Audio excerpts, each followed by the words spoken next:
Here's how to change the battery on a 4-button combo key for Ford, Lincoln, and Mercury.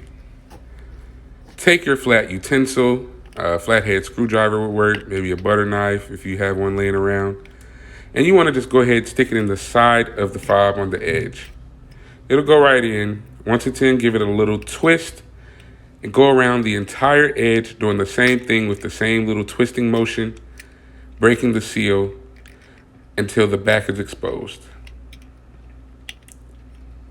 The back pops off, it exposes the battery. It's a little 3-volt lithium battery.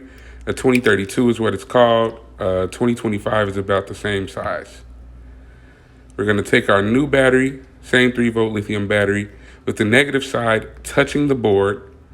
We're gonna go ahead, stick it in the same spot that we took the last one out of and give it a little push.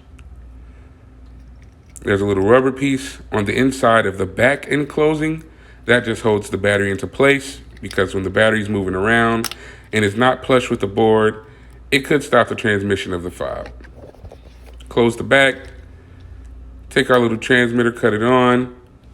Each time I press a button on the fob, the transmitter lights up, letting me know that the fob has power and is transmitting.